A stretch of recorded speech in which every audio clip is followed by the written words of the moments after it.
지난주는 예수님이 동정녀로 오실 것이다 라는 예언에 대해서 말씀을 드렸고요. 오늘은 예수님이 애굽에서 돌아올 것이다, 귀환할 것이다 라는 예언에 대해서 말씀을 드리려고 합니다. 예수님이 왜 애굽에 갔다가 돌아와야만 했는가에 대한 이야기가 2장 1절부터 시작이 되거든요.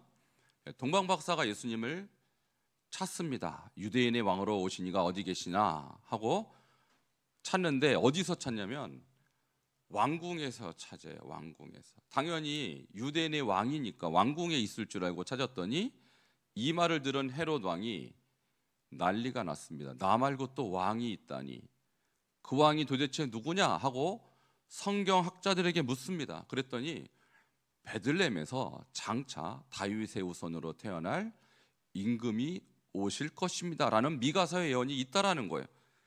아, 그래? 그러면 이 동방박사들에게 이렇게 요청합니다. 당신들이 먼저 가서 잘 위치를 찾으면 나도 가서 경배하겠소. 그분이 어디 있는지 알려주시오. 이렇게 요구를 하는 거예요. 근데 사실은 그것이 아니라 나 말고 또 왕이 있다니 안 되겠다, 죽여야겠다, 이런 마음을 갖게 된 것이죠. 자, 이 이야기 속에서 하나님은 예수님의 생명을 살리기 위해서 요셉을 통하여 애굽으로 피신시키는 장면이 오늘 이야기의 배경인 것입니다. 자, 예수님이 이와 같이 애굽으로 피신 갔다가 얼마나 있었는지 성경에는 기록되어 않지만 학자들은 이런저런 자료들을 찾아보면 약 3년간 애굽에 머물렀다고 합니다. 여러분 생각해 보십시오. 애굽에 누가 있겠습니까?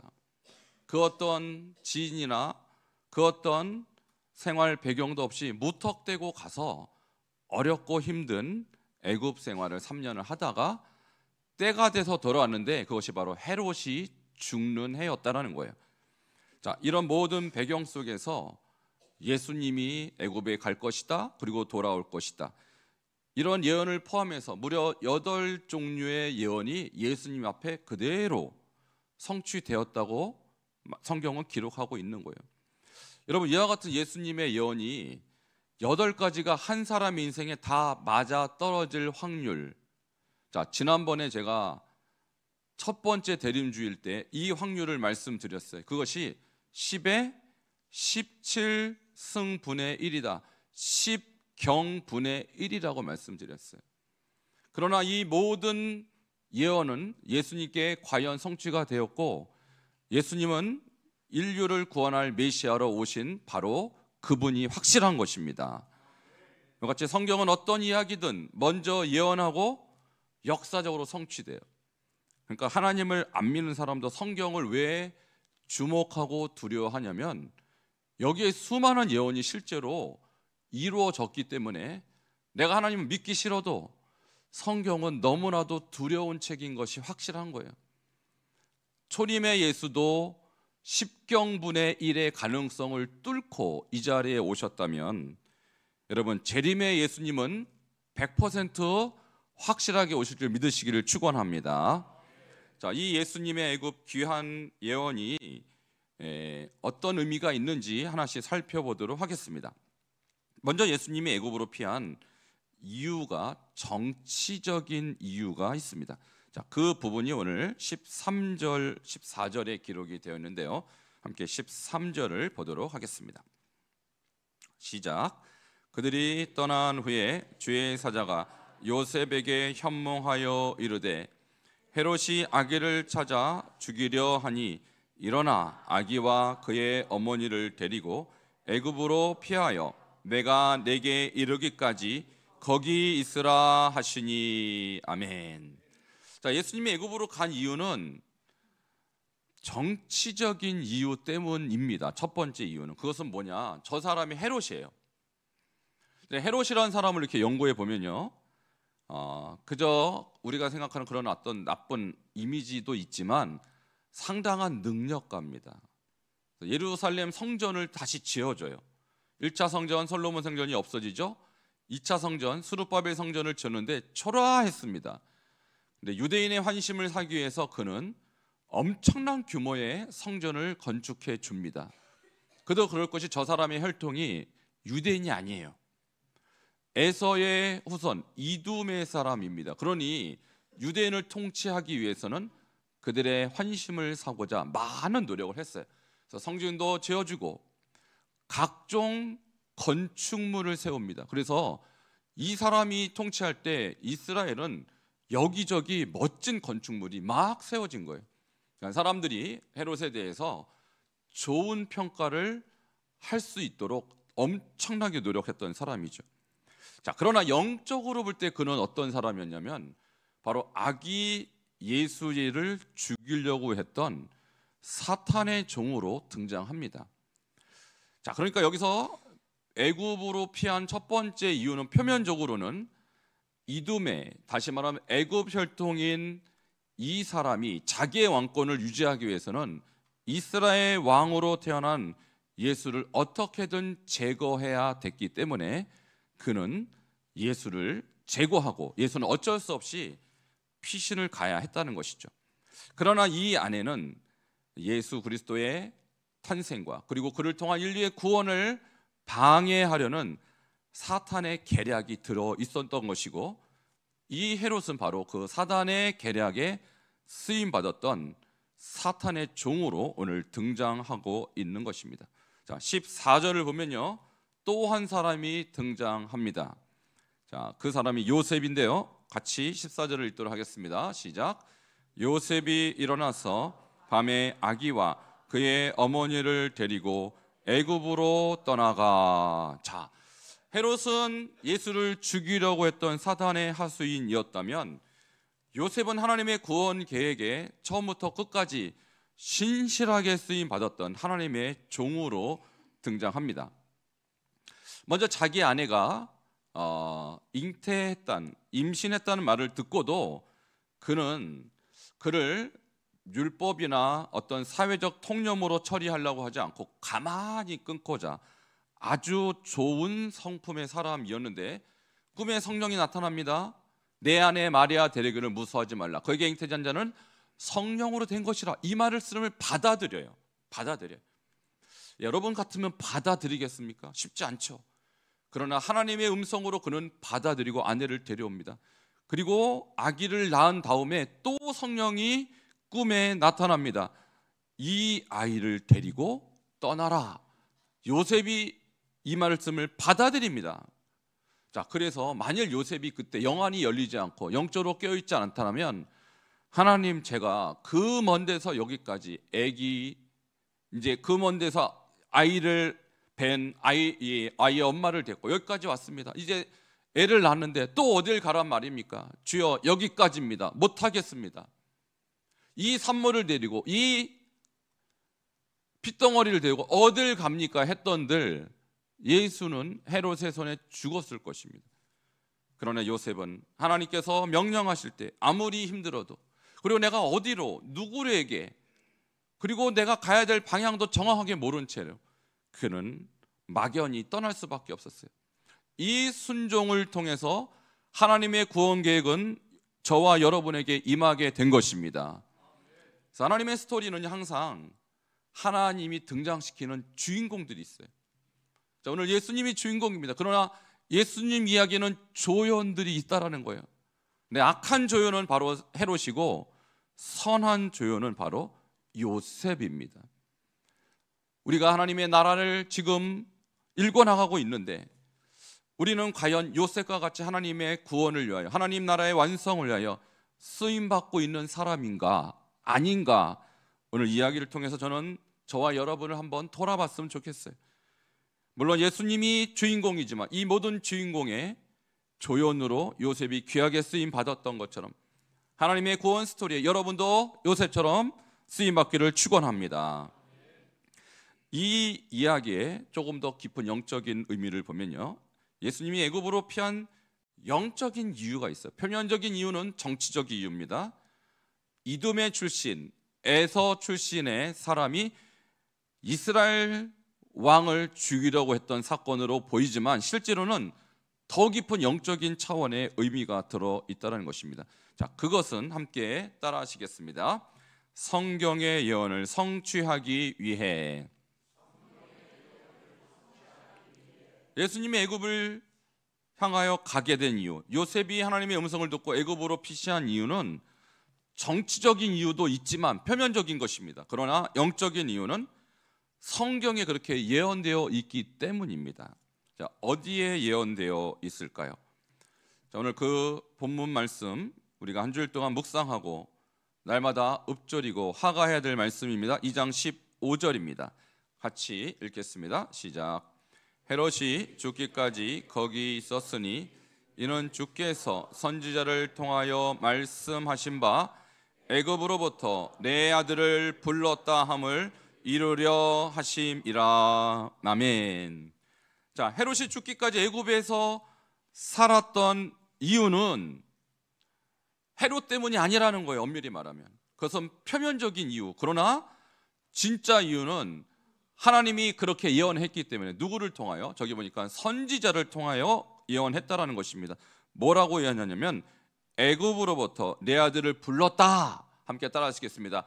애굽으로부터 내 아들을 불렀다. 이런 말씀을 예수님에 대해서 600년, 700년 전에 선지자에게 했다는 거예요. 누구 선지자일까요? 자, 호세아입니다. 호세에게 이 얘기를 했다는 거예요. 호세아 11장 1절에 이 예언이 있어요. 같이 한번 읽어볼까요? 시작. 이스라엘이 어렸을 때 내가 사랑하여 내 아들을 애굽에서 불러냈거늘. 자, 이 표현이 있죠. 내 아들을 애굽에서 불렀다. 이 말이 마태에게 성령에서 감동하시기를 마태 영안에 호세아 11장 1절이 바로 예수 얘기야 라고 가르쳐줬다는 거예요.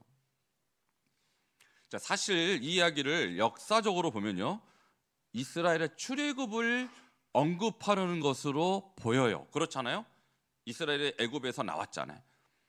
근데 성령께서는 마태에게 이 말이 이스라엘의 출애굽 사건일 뿐만 아니라 장차 내 아들 예수도 애굽에서 돌아올 거야 라고 마태에게 계시했다는 것입니다.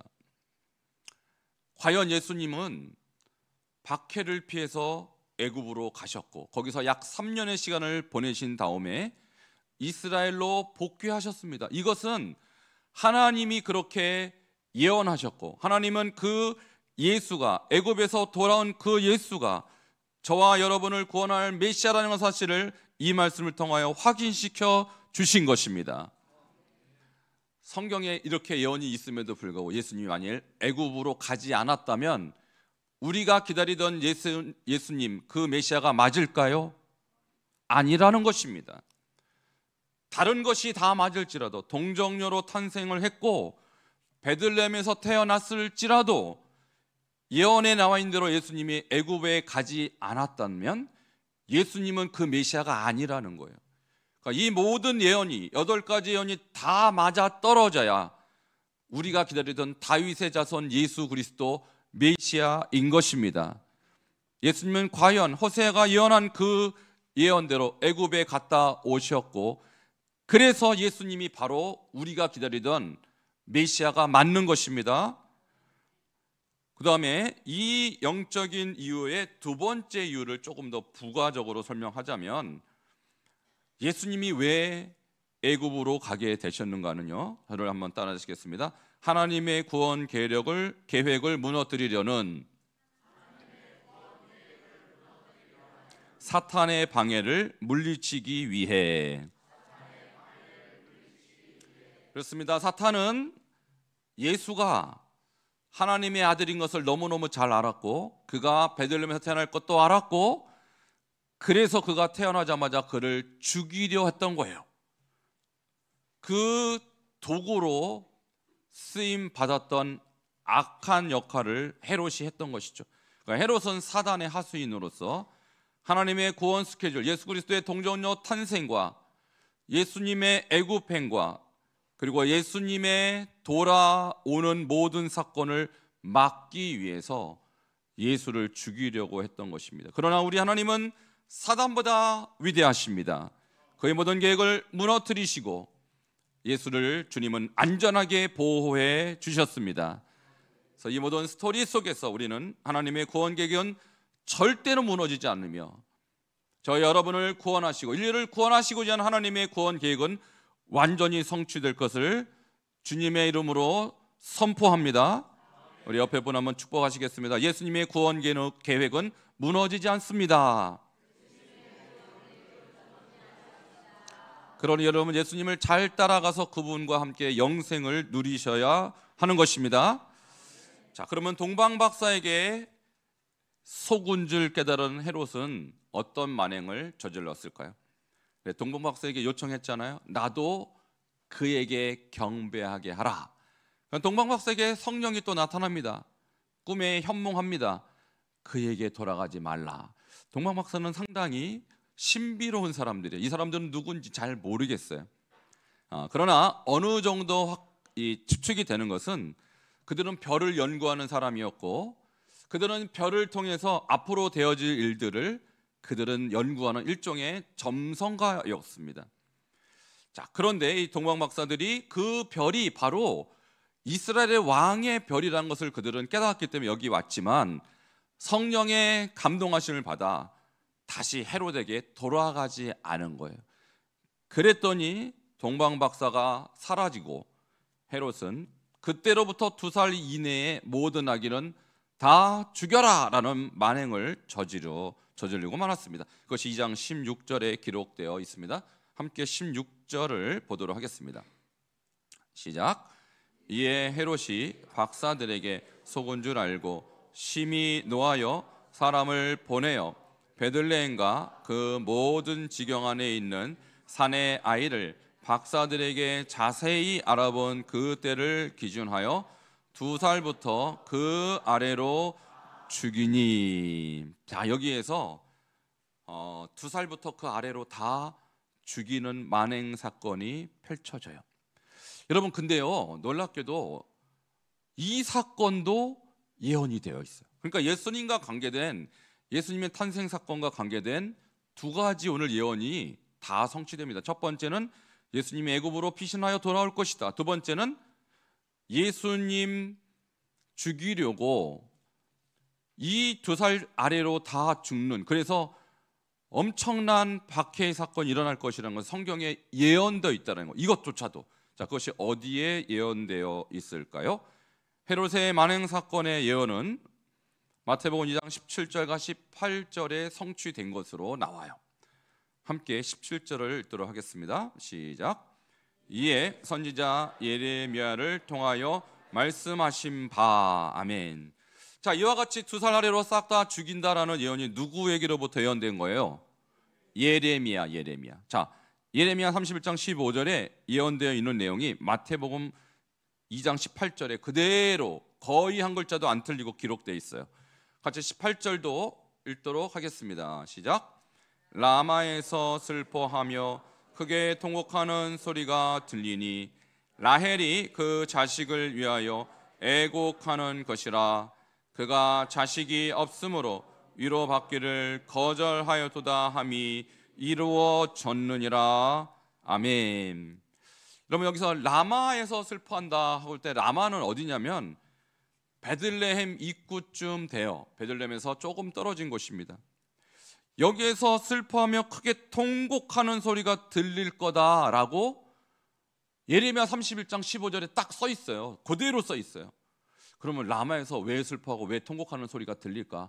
이것이 바로 2살짜리 아이가 죽었을 때 그 어머니들의 통곡 소리를 미리 예언한 거예요.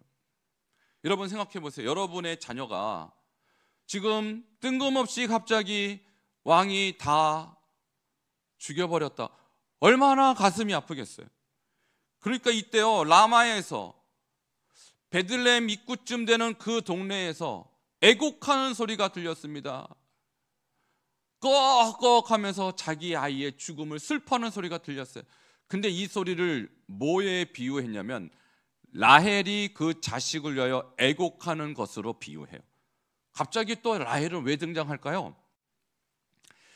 여러분, 이스라엘 역사에서 라헬의 이미지가 있어요. 라헬의 이미지는 뭐냐면 이스라엘 백성을 위해서 기도하는 어머니라는 이미지예요. 우리도 이미지라는 게 있어요. 우리나라 역사에 일본과 싸워서 무조건 승리했던 전쟁의 영웅 누굽니까? 이순신. 전쟁 영웅 하면 이순신.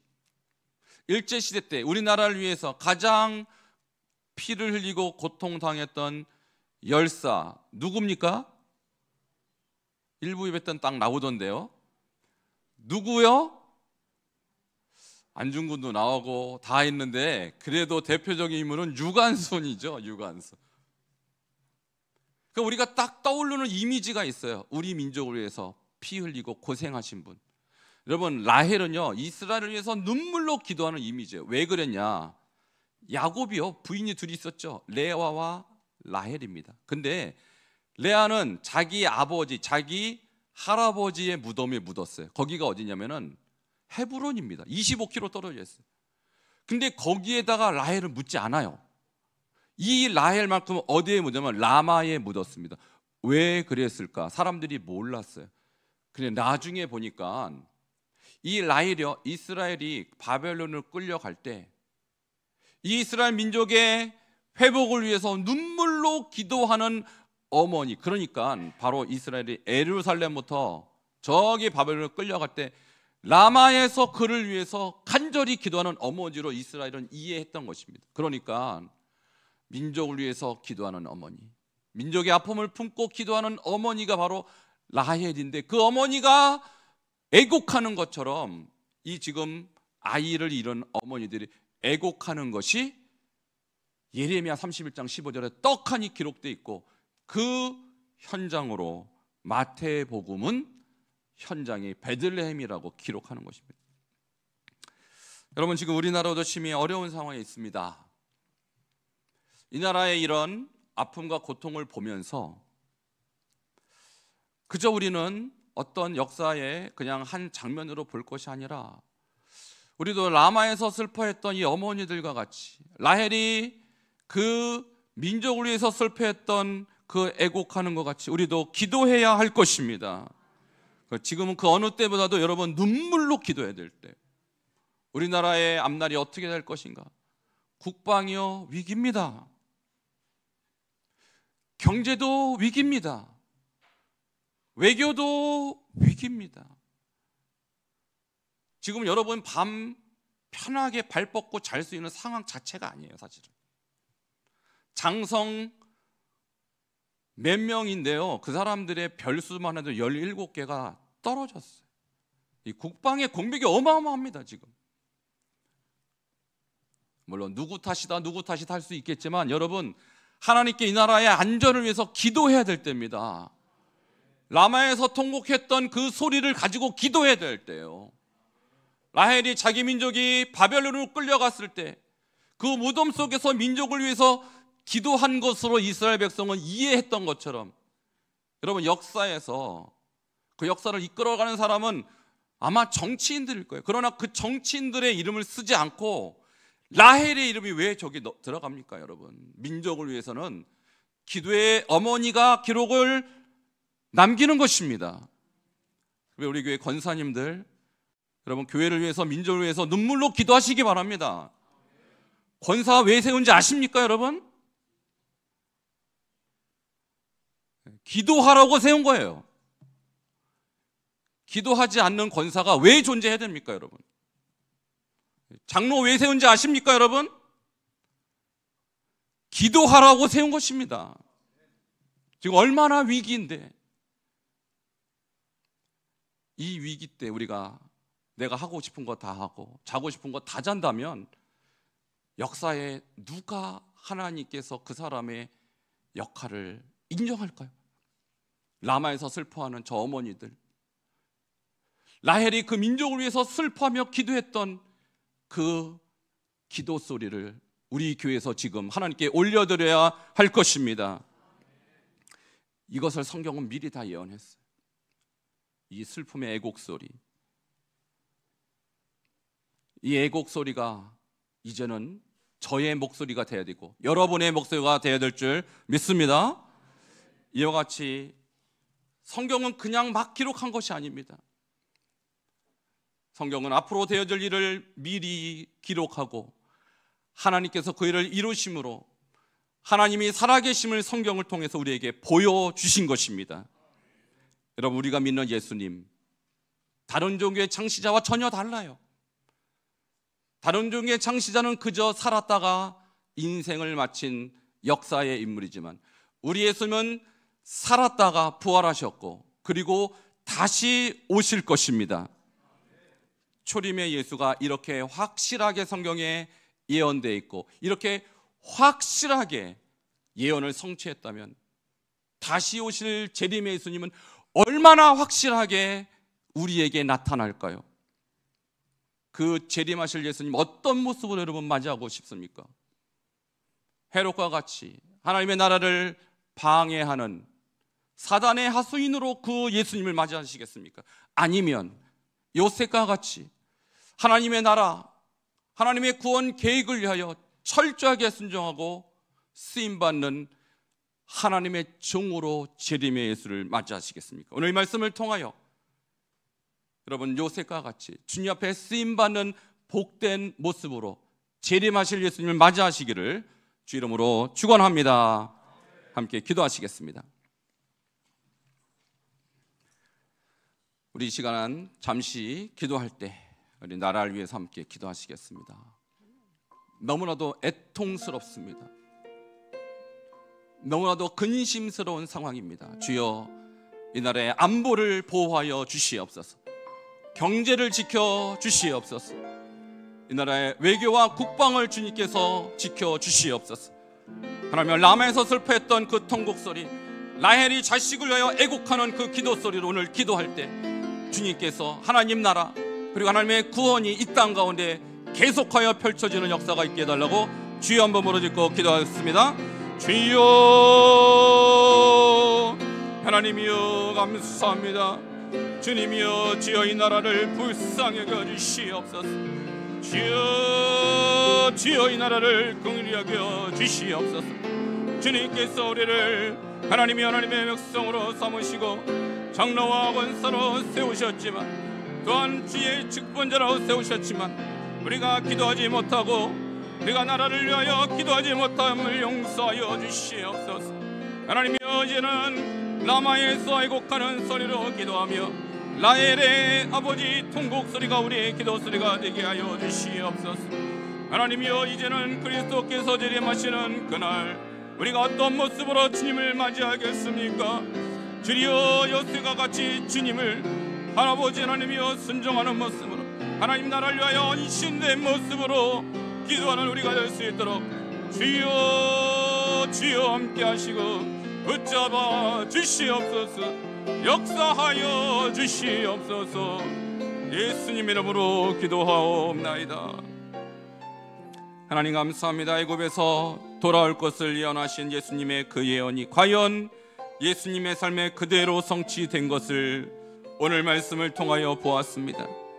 이 땅에 오신 우리의 구원자 예수 그리스도는 하나님께서 말씀하신 그대로 모든 예언을 성취하신 우리의 구원자이심을 이 시간 고백합니다.